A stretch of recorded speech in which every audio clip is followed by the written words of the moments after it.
L'atmosfera oggi è un pochino pesante e difficile, anche perché vediamo purtroppo una scrivania vuota e una scrivania di un collega era una persona di cui abbiamo avuto modo di apprezzare le capacità e le doti umane e caratteriali, quindi per noi oggi è una giornata un pochino complicata, ecco.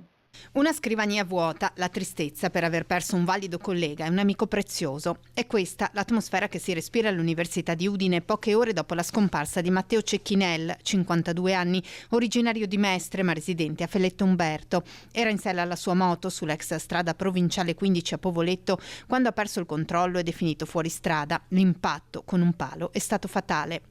Il ricordo commosso dell'Ateneo friulano, per cui Matteo lavorava dal 1996, lo descrive come professionista competente e appassionato, sottolineandone le doti umane oltre che quelle lavorative. Si occupava in particolare della distribuzione delle pergamene agli studenti laureati ed era un servizio che aveva fatto nascere e crescere lui.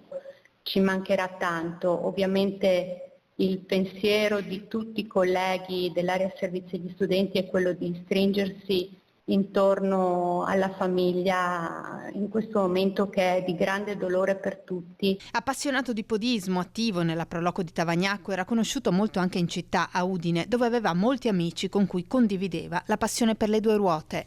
Un padre, un figlio, un marito, da poco nonno, una caletta, un generoso, uno sportivo, cioè un motociclista, perché abbiamo anche la passione comune per le moto.